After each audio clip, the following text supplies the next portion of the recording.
Hello students, welcome to our channel. Chapter number 2 हम कर रहे हैं फंक्शंस ऑफ मैनेजमेंट, जो ऑलरेडी हमने स्टार्ट किया है। लेक्चर नंबर 1 में हमने प्लानिंग के बारे में पढ़ लिया है, फंक्शंस क्या होते हैं उसके बारे में भी देखा था। आज है हमारा लेक्चर नंबर 2। यहाँ पे हम आगे कंटिन्यू करने वाले हैं। प्लानिंग के बाद हमारा आने वाला है नेक्स्ट फंक्शन, ऑर्गेनाइजिंग। अब ऑर्गेनाइजिंग स्टार्ट करते हैं। क्या होता है प्लानिंग हमने देखा, जो सबसे फर्स्ट फंक्शन रहेगा, उसके बिना आगे के कोई फंक्शंस नहीं हो पाएंगे, तो planning first and basic function हो जाएगा। अब उसके बाद हमें नेक्स्ट करना है organising. Now what is organising? चलिए एक एग्जाम्पल के ज़रिए हम समझते हैं कि ऑर्गेनाइजिंग क्या होता है। मान लो हमें कोई पार्टी रखनी है, बर्थडे पार्टी रखनी है, या फिर कोई शादी है या कोई और फंक्शन है, तो हम क्या करते हैं वहाँ पे सबसे पहले प्लानिंग तो हम कर ही देंगे। चलो कौन से दिन पे पार्टी है, कहाँ कौन से दिन रखनी है, वो हमने डिसाइड कर लिया है, कौन सी जगह पे होगी, ये सारी चीज़ें हमने प्लानिंग कर दी है। अब हम क्या करेंगे, उस पार्टी के लिए, उस फंक्शन के लिए सारे ही रिसोर्सेज को हम लाएंगे। जैसे कि हमें फूड का अरेंजमेंट करना है कि उस दिन क्या फूड रहेगा, जो हमने ऑलरेडी प्लानिंग में सोचा हुआ है, तो वो हम बात करेंगे, केटरिंग सर्विस वालों से बात करेंगे, फूड क्या रहेगा, क्या क्वालिटी का रहेगा, वो हम डिसाइड करके फाइनल कर देंगे। ठीक है, ताकि उस टाइम हमारे पास वो अरेंजमेंट हो जाए। दूसरा हम क्या करेंगे, उसके लिए अगर कोई हमें पर्सन्स रिक्वायर्ड है तो वो हम रख लेंगे तैयारी करने के लिए। ठीक है, और क्या चीज़ें करेंगे, जो हमें शॉपिंग करना है, कपड़े ख़रीदने हैं, डेकोरेशन का शॉपिंग है, सारी ही चीज़ें हम करेंगे, सारे ही रिसोर्सेस हम लाएंगे एक साथ एक जगह पे, ताकि हम वो फंक्शन को कर पाए। ठीक है, अब ये रिसोर्सेस लाने के बाद हम क्या करेंगे, बहुत सारे रिसोर्सेस हमने ला दिए, शॉपिंग कर लिया, डेकोरेशन का किया, कपड़ों का किया, फूड के लिए किया, सारा ही हमने शॉपिंग कर लिया। अब हम क्या करेंगे, उसे कैटेगरी वाइज डिवाइड कर लेंगे कि चलो ये फूड है हमारा, ये क्लोथिंग है, या तो फिर ये डेकोरेशन मटेरियल है। ठीक है, ये सारी ही चीज़ें हमने ग्रुप कर ली। उसके बाद हम क्या करेंगे, रिस्पेक्टिव पर्सन को वो काम दे देंगे। जो भी फूड आइटम्स हमने ली है, तो उसके लिए जो पर्सन रिस्पॉन्सिबल है, जो उस काम को करने वाला है, फूड प्रिपेयर करने वाला है, हम उसे दे देंगे। ठीक है, डेकोरेशन का काम जो करने वाला है, हम वो सामान उसे दे देंगे। मतलब हमने क्या किया, रिसोर्सेज को एक साथ लाया, उसको ग्रुप कर दिया, एंड फिर उसे हमने असाइन कर दिया रिस्पेक्टिव पर्सन को, ताकि वो पर्सन एक्चुअल एक्टिविटी कर सके। अब जब हम बिज़नेस की बात करेंगे, तो बिज़नेस में क्या होने वाला है, जब बिज़नेस चलेगा तो बिज़नेस में भी काफ़ी सारे रिसोर्सेज रिक्वायर्ड होंगे। जैसे हम सबसे पहले तो पैसे की बात करेंगे, पैसे चाहिए होंगे, कैपिटल, फाइनेंस। ठीक है, तो वो पैसे हम लाएंगे एज़ पर प्लानिंग, जो हमने डिसाइड किया हुआ है वैसे हम पैसे लेके आएंगे। उसके बाद हम एम्प्लॉयज़ अपॉइंट करेंगे, ह्यूमन रिसोर्स लाएंगे हमारे बिज़नेस में, ये भी एक रिसोर्स हो गया। उसके बाद हम क्या करने वाले हैं, और भी मशीनरी है, इक्विपमेंट्स है, काफ़ी सारे रिसोर्सेज जो रिक्वायर्ड है बिज़नेस चलाने के लिए, हम उस सारे रिसोर्सेज को एक साथ लेके आएंगे। उसके बाद हम उसे ग्रुप कर देंगे, एंड ग्रुप करके हम क्या करेंगे, रिस्पेक्टिव एम्प्लॉय को असाइन कर देंगे। जैसे हमने कैपिटल की बात की, बैंक में से हमें लोन मिल गया, तो हम कौन से पर्सन से बात करेंगे जाके, जो फाइनेंस मैनेजर है उससे, कि चलो हमारी कंपनी में इतने पैसे आ गए हैं, अभी आपको काम करना है आगे उन पैसों में से। तो क्या हो गया, उसके एम्प्लॉय से हमने बात की। दूसरा, अकाउंटिंग के रिलेटेड हमने कुछ लाया है रिसोर्सेस, कंप्यूटर्स लाए हैं, फाइल्स लाए हैं, तो हम उस पर्सन से बात करेंगे, उसे असाइन करेंगे। तो ये जो पूरा प्रोसेस है, रिसोर्सेस हम लाते हैं, उसे ग्रुप करते हैं एंड असाइन करते हैं, तो उस एक्टिविटी को हम ऑर्गेनाइजिंग एक्टिविटी बोलते हैं। चलिए अब देखते हैं यहाँ पे क्या मीनिंग दिया गया है। Organising is the process of identifying, bringing the required resources together, such as man, money, material, machine and method. ठीक है, सबसे फर्स्ट पार्ट तो ये हो गया कि हम क्या कर रहे हैं, ऑर्गेनाइजिंग में आइडेंटिफाई कर रहे हैं हमें कौन कौन से रिसोर्सेज चाहिए। उसके बाद उसको हम ला रहे हैं ब्रिंगिंग टुगेदर, एक साथ जहाँ पे हमें बिजनेस करना है वहाँ हम रिसोर्स एक साथ ला रहे हैं सारे। कौन कौन से resources? Man, money, material, machine and method. ठीक है, अब ये एक काम हो गया। उसके बाद हम क्या करेंगे? Grouping and arranging them properly. वो सारे ही चीज़ों को हमने लाया है। जैसे कैपिटल चाहिए था, अलग अलग बैंक से लाया है, लोन लिया है। मशीनरी चाहिए था, अलग अलग जगह से हमने अरेंज किया है। काफ़ी सारे रिसोर्सेज हमने अलग अलग जगह से लाए हैं, तो हम उसको ग्रुप करेंगे एंड उसको अरेंज करेंगे। क्यों अरेंज करेंगे? For achieving the objectives. Now in planning the management decides what is to be done in future, whereas organizing function decides the ways and means to achieve what has been planned। देखिए, planning में हम क्या करते हैं? हम सोचते हैं कि हमें क्या क्या अचीव करना है। वही जो हमने सोचा था, मान लो हमने 10,000 यूनिट सेल करने का सोचा है, तो ये हमारा प्लानिंग है। लेकिन उस प्लानिंग को फॉलो करने के लिए क्या क्या करना पड़ेगा, तो वो चीज़ें हम यहाँ करेंगे ऑर्गेनाइजिंग में। Now this function is important for execution of plans which have been prepared by top level management people. अब ये जो प्लान बनाया गया है उसको जो एग्जीक्यूट करना है, तो एग्जीक्यूट कैसे हो पाएगा? ऑर्गेनाइजिंग एक्टिविटी के ज़रिए ही एग्जीक्यूट हो पाएगा। Now the synchronisation and combination of workforce, physical, financial and information resources are established in the process of organizing. Now what is synchronization? Synchronisation मतलब एक ही तरह की जो चीज़ें हैं उसे एक साथ ग्रुप कर देना।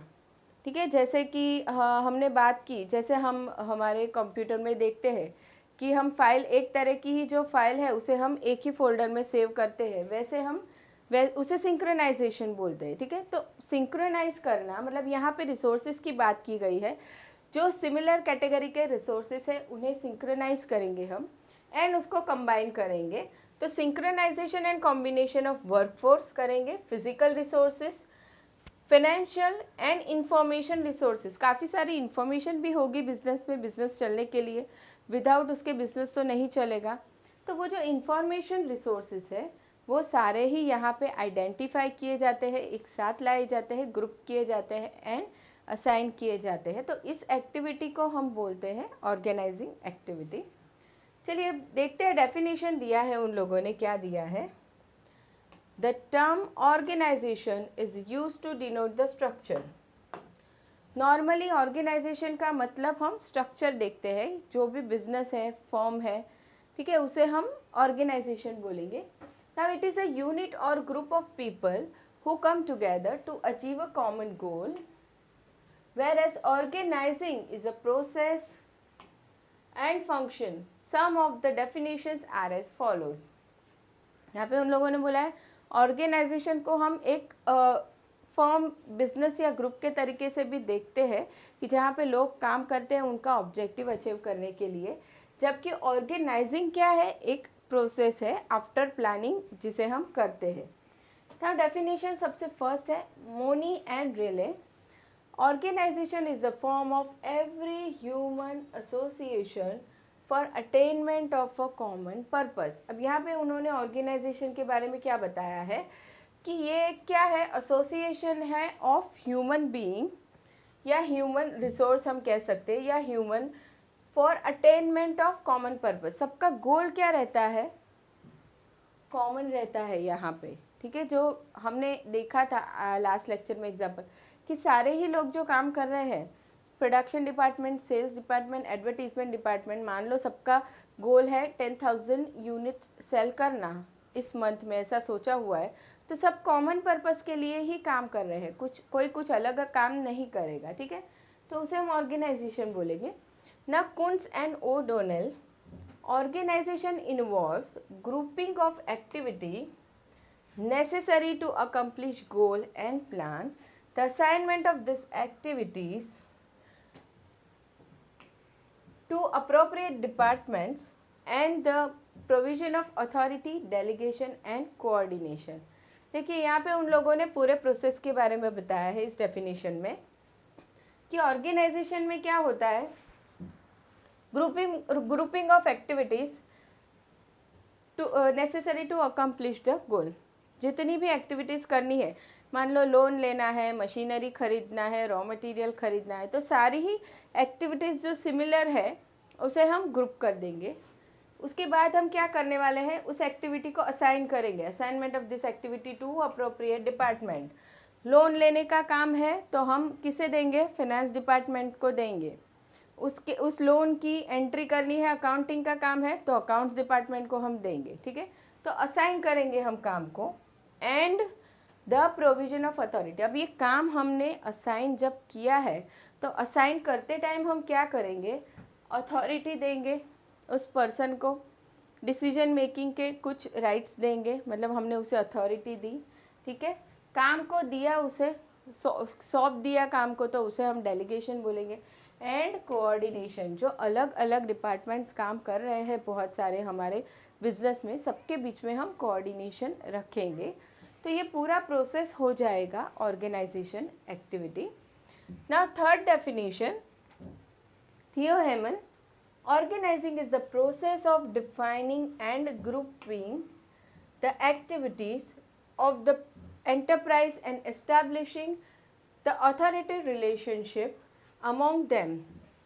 अब यहाँ पे उन लोगों ने क्या बोला, सेम वही चीज़ बोली है। देखो, defining and grouping the activities, हम हमारी एक्टिविटीज़ को पहले डिफाइन कर देंगे, फिर ग्रुप कर देंगे, एंड उसके बाद हम असाइन करेंगे, एंड अथॉरिटी रिलेशनशिप हम एस्टैब्लिश करेंगे। मतलब जिस पर्सन को हमने काम दिया हुआ है उसे हम अथॉरिटी भी देंगे। In performing the organising function the manager defines, departmentalises and assigns activities so that they can be most effectively executed. क्या करता है मैनेजर, यहाँ पे काम को डिफाइन करेगा, मतलब किसका क्या स्कोप है, क्या एक्टिविटी उसे करनी है, काम को उसने डिफाइन किया। डिपार्टमेंटलाइजेस, मतलब कौन से डिपार्टमेंट को कौन सा काम करना है अलग अलग ग्रुप करके देगा, उसे हम डिपार्टमेंटलाइजेस बोलेंगे। तो काम को डिफाइन करेगा, ग्रुप करेगा अकॉर्डिंग टू डिपार्टमेंट, एंड फिर एक्टिविटीज़ को असाइन कर देगा सो that they can be performed in most effectively manner. ठीक है, बहुत अच्छे तरीके से वो काम परफॉर्म हो सके, इसलिए हम ये प्रोसेस करेंगे। तो ये हमने 3 डेफिनेशन देख लिया ऑर्गेनाइजिंग का। नाउ नेक्स्ट आगे बढ़ते हैं इम्पोर्टेंस ऑफ ऑर्गेनाइजिंग के लिए, कि ये जो ऑर्गेनाइजिंग प्रोसेस करना है वो क्यों ज़रूरी होता है हमारे बिजनेस के लिए, वो देखते हैं। Organising is concern with grouping and assigning the organisational activities among different department and workforce. The importance of organising can be stated as follows. अब इम्पॉर्टेंस में सबसे फर्स्ट इम्पॉर्टेंस है facilitates administration as well as operation. देखिए, ये जो grouping function हम देख रहे हैं, यहाँ पे 2 चीज़ें आती है, एडमिनिस्ट्रेशन पार्ट भी आता है एंड ऑपरेशन पार्ट भी आता है। अब एडमिनिस्ट्रेशन पार्ट मतलब हम सारे ही रिसोर्सेस एक साथ ला रहे हैं, कैपिटल लाया हमने, मशीनरी लाया है, ह्यूमन रिसोर्स लाया है बिजनेस में, तो ये सारी चीज़ें एडमिनिस्ट्रेशन पार्ट हो जाएगा। एंड दूसरा ऑपरेशन पार्ट क्यों कहा गया है, क्योंकि हमने जो प्लानिंग किया था, अब वो प्लानिंग जो हमने ऑन पेपर लिख के रखा है, तो वो प्लान एक्टिव कहाँ पे हो रहा है, यहाँ पे ऑर्गेनाइजिंग से स्टार्ट हो रहा है वो। ठीक है, अब यहाँ पे जो हमने रिसोर्सेज लाया है सब एडमिनिस्ट्रेटिव एक्टिविटी हो गई वो। अब ये रिसोर्सेज को हम क्या कर रहे हैं, ग्रुप कर रहे हैं, असाइन कर रहे हैं रिस्पेक्टिव डिपार्टमेंट को, ताकि वो फंक्शन उनका काम स्टार्ट कर सके। ठीक है, इसीलिए यहाँ पे ऑपरेशन भी कहा गया है कि facilitates administration as well as operation, दोनों ही यहाँ पे इंक्लूडेड होता है। Now organising process leads to identify and group the activities. Grouping and assigning the activities is the task of administration, whereas processing according to it is operational activity। देखिए, यहाँ पे difference अच्छे से उन लोगों ने लिख के बताया है कि रिसोर्सेज हमने लाया एंड हमने क्या किया, उसे असाइन किया, तो उसे हम बोलेंगे एडमिनिस्ट्रेशन पार्ट। एंड दूसरा, यहाँ पे उसके अकॉर्डिंगली जो फंक्शन होने वाला है, आगे काम होगा, उसे हम ऑपरेशनल एक्टिविटी बोलेंगे. Now thus organising facilitates administration as well as operation of the organization. Due to proper grouping of tasks and employees, there is increase in production and reduction in wastage. Of course हमने क्या किया है, properly assign कर दिया है चीज़ों को, तो वेस्टेज नहीं होगा एंड एफिशिएंटली काम होने वाला है. जैसे हमने वो पार्टी वाला एग्जाम्पल देखा, तो हम प्रॉपर काम करने वाले डेकोरेशन का मटेरियल हमने उस पर्सन, जो रिलेटेड पर्सन है उसको दे दिया. फूड रिलेटेड मटेरियल था, उस पर्सन को दे दिया. ठीक है, इनविटेशन का काम जिसको देना है तो वो रिलेटेड मटेरियल हम उसको दे देंगे. तो उससे क्या होगा, इंसान के पास बराबर से चीज़ें पहुंच गई है जो काम करने वाला है, तो वेस्टेज बहुत कम होगा. ठीक है, एंड वो पर्सन एफिशिएंटली काम कर पाएगा क्योंकि उसके पास रिसोर्सेज सारे ही अवेलेबल है. Duplication of work is restricted and effective delegation becomes possible. Duplication of work यहाँ पे नहीं होगा. Of course सारे ही पर्सन को हमने उसका काम दे दिया है, उसे क्या काम करना है, रिसोर्सेज दे दिए हैं, तो एक पर्सन दूसरे का काम नहीं करेगा. उसको पता है कि मुझे कौन सा काम दिया गया है, तो अब यहाँ पे डुप्लीकेशन ऑफ वर्क पॉसिबल नहीं होता है. तो ये बहुत अच्छी बात है बिजनेस के लिए. तो ये हो गया हमारा सबसे फर्स्ट पॉइंट इम्पोर्टेंस का. Now second one is brings specialization. अब यहाँ पे जब हमने एक्टिविटीज़ असाइन कर ही दी है सबको, सब अपना का खुद का काम करने ही वाले हैं, किसी को भी सारे ही काम नहीं करने हैं, सबको अपना अपना काम अलॉट किया गया है, वो करना है, तो उसकी वजह से क्या आ जाता है, पर्सन के अंदर स्पेशलाइजेशन आ जाता है. मान लो हम अकाउंटिंग की बात कर रहे हैं, ठीक है, तो हमने किसी को सेल्स की एंट्री करने दिया है, किसी को परचेज दिया है, किसी को हमने कैश की एंट्री करने दिया है, तो वो पर्सन एक ही काम कर रहा है, उसी का कर रहा है. जो कैश वाला पर्सन है वो उसका ही देख रहा है, उसकी ही एंट्री कर रहा है. ठीक है, एंड दूसरा कैश मैनेजमेंट कर रहा है, तो वो उसके काम में स्पेशलाइज हो जाएगा. दिन ब दिन वो अच्छे से उस काम को कर सकेगा. तो organizational structure is network of relationship in which work is divided into units and department. क्या बताया उन लोगों ने, ऑर्गेनाइजेशनल स्ट्रक्चर क्या होता है, नेटवर्क ऑफ रिलेशनशिप. मतलब नेटवर्क ऑफ रिलेशनशिप मतलब क्या, जो सुपीरियर है उसके अंडर सबॉर्डिनेट्स काम कर रहे हैं, तो सुपीरियर सबॉर्डिनेट का रिलेशन हो गया. अब वो सबॉर्डिनेट के अंडर भी दूसरे सबॉर्डिनेट काम कर रहे हैं, तो वहाँ पे भी वो, अब ये जो एक दूसरे के नीचे लोग काम कर रहे हैं, अलग अलग डिपार्टमेंट एक साथ में काम कर रहे हैं, तो पूरा नेटवर्क बन रहा है. ठीक है, तो organizational structure is a network of relationship in which work is divided into units and department, जहाँ पे काम को डिवाइड किया जाता है. Now this division of work helps in bringing specialization in various activities of organization. Specialization in activities leads to increase in organizational efficiency. कि group करने की वजह से क्या आ जाता है, पर्सन के अंदर स्पेशलाइजेशन आ जाता है, और ये स्पेशलाइजेशन के फ़ायदे किसको होते हैं, बिजनेस को होते हैं, क्योंकि बिजनेस का आउटपुट बढ़ता है, सेल्स बढ़ता है, एंड मार्केट में बिजनेस ग्रो करता है.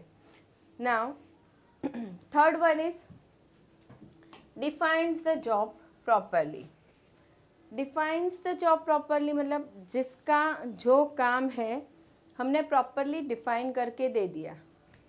मतलब जैसे हमने अभी एग्जांपल दिया, किसी पर्सन को मैंने बोला है कि तुम परचेज का पार्ट देखोगे पूरा अकाउंटिंग में, तुम सेल्स का देखोगे, तुम कैश का देखोगे. ठीक है, तो वो पर्सन के माइंड में क्लियर है कि मुझे क्या काम करना है. परचेज वाला पर्सन है वो उसका ही काम करेगा. ठीक है, वो किसी और का काम नहीं करेगा, उसका रोल एकदम क्लियर है.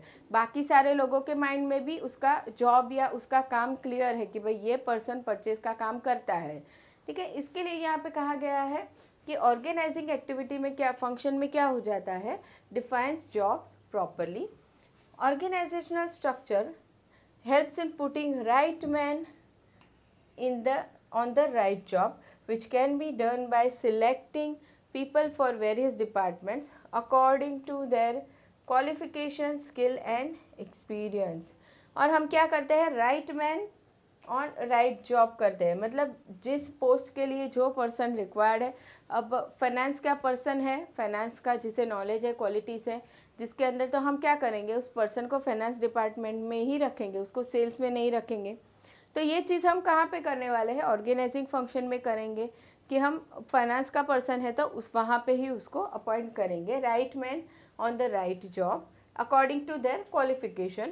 This is helping in defining the jobs properly, which clarifies the role of every person. And उसके बाद उस पर्सन का जॉब, उस पर्सन का रोल क्लियर हो जाता है उसके माइंड में कि भाई उसे क्या काम करना है, ताकि वो क्या होता है, उसकी वजह से उसके अंदर स्पेशलाइजेशन आ जाता है।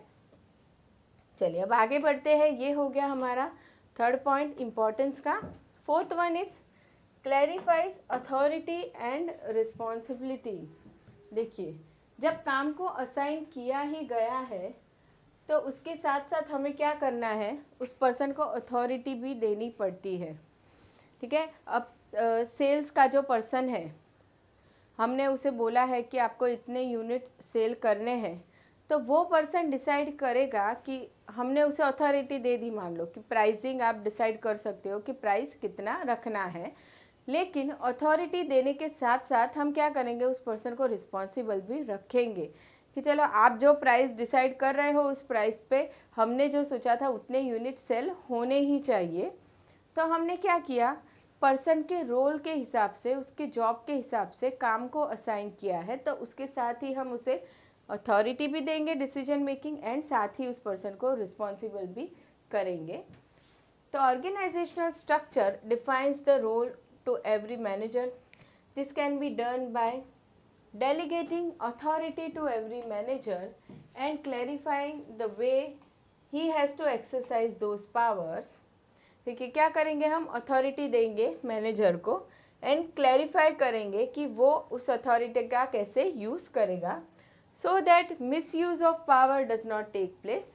Well-defined job and responsibilities helps in bringing efficiency into managers working.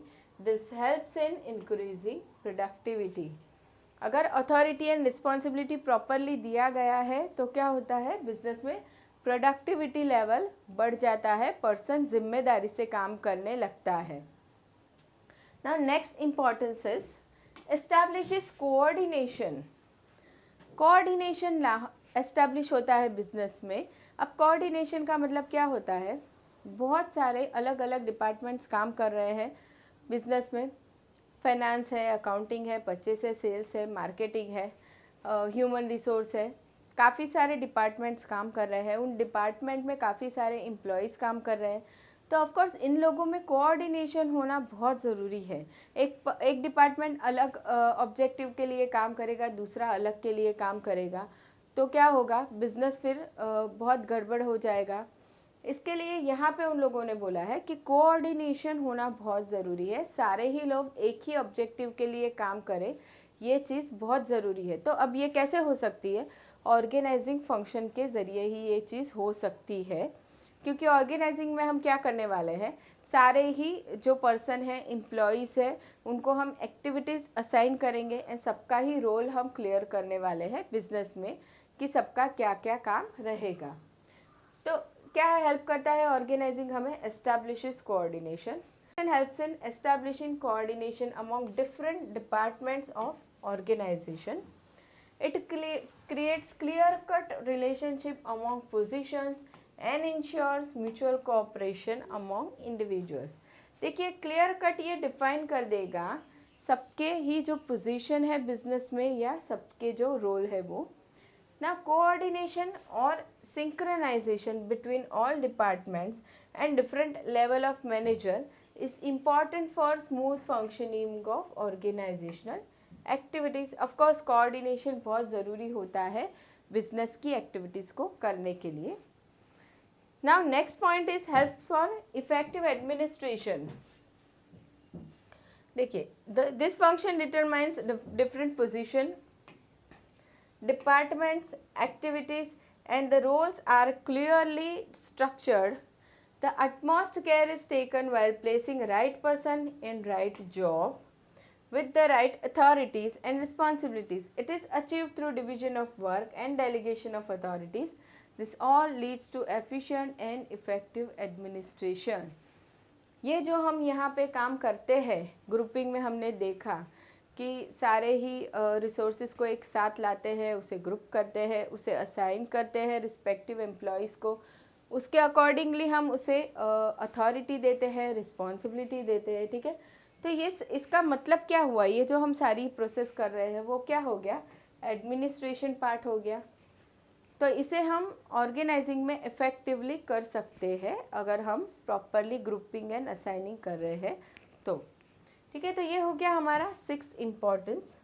अब आगे बढ़ते हैं 7th, helpful for growth and diversification. देखिए what is growth and diversification. जब जो कोई भी बिजनेस चल रहा है, ठीक है, सेम लाइन में ही वो आगे बढ़ रहा है जिस फील्ड में वो बिज़नेस कर रहा है। कोई भी इलेक्ट्रॉनिक प्रोडक्ट मान लो कोई बिज़नेस बना रहा है, ठीक है, रेफ्रिजरेटर बना रहा है, तो उसी का प्रोडक्शन कर रहा है, सेल्स ज़्यादा हो रहा है, बढ़ रहा है, तो ग्रोथ हो रहा है। Now what is diversification. अब उसके साथ ही उसने और भी प्रोडक्ट्स बनाना चालू किया, टेलीविज़न चालू किया या फिर वॉशिंग मशीन बनाना स्टार्ट किया, तो क्या हो रहा है, बिज़नेस डाइवर्सिफाई हो रहा है, ठीक है। दोनों ही तरीक़ों में बिज़नेस तो आगे बढ़ ही रहा है। तो अब ऑर्गेनाइजिंग एक्टिविटी हेल्प करती है बिज़नेस को ग्रो करने में एंड डाइवर्सिफाई करने में। कैसे हेल्प करती है, ऑर्गेनाइजिंग में हम क्या करते हैं, रिसोर्सेज को ग्रुप करके असाइन करते हैं पर्सन को, पर्सन के अंदर स्पेशलाइजेशन आता है, प्रोडक्टिविटी लेवल उनकी बढ़ती है एंड उसकी वजह से बिज़नेस का आउटपुट भी बढ़ते रहता है, ठीक है। तो ये चीज़ हेल्प करती है बिज़नेस को ग्रो एंड डाइवर्सिफाई होने में। Now the growth of every organization depends on its smooth and efficient functioning, clearly defined roles and responsibilities, coordination among all level of management personnel, and use of appropriate control techniques bring efficiency at workplace and organization grows well. This is possible only when the organization structure is well defined. ये जो हम काम कर रहे हैं organising में grouping assigning का, तो वहाँ पे हमने बिज़नेस का स्ट्रक्चर अगर प्रॉपरली डिफाइन किया हुआ है एंड सारी ही चीज़ें बराबर से हो रही है ग्रुपिंग असाइनिंग की, तो उसकी वजह से ही बिज़नेस एफिशिएंटली चल सकता है एंड उसकी वजह से ही बिज़नेस का ग्रोथ एंड डाइवर्सिफिकेशन हो सकता है। Now next point is organization creates sense of security. Sense of security किसके माइंड में आएगी, सेंस ऑफ सिक्योरिटी ऑफकोर्स जो पर्सन काम कर रहा है उसके माइंड में। अगर हम काम कर रहे हैं बिजनेस में, हमें पता है कि हमारा ये पोजीशन है, ठीक है, फाइनेंस मैनेजर को पता है भाई मेरी ये पोजीशन है, मेरा ये काम है, तो और मेरी अथॉरिटी एंड रिस्पॉन्सिबिलिटी क्या है, उसके माइंड में क्लियर पता है, तो वो उसका काम अच्छे से करने वाला है।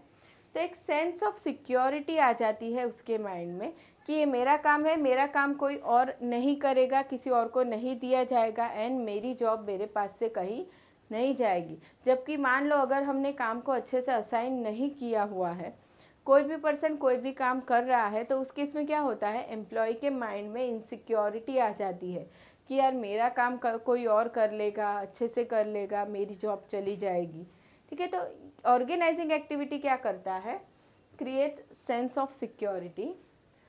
Organisational structure clarifies the job position, it clearly states the duties and responsibilities of everyone. Everyone can work accordingly. Clarity in jobs and powers helps in increasing mental satisfaction and it creates sense of securities among employees. देखिए organising की वजह से क्या हो रहा है, mental satisfaction आता है एम्प्लॉय के माइंड में एंड वो अच्छे से काम कर पाता है। Now next point is scope for innovation.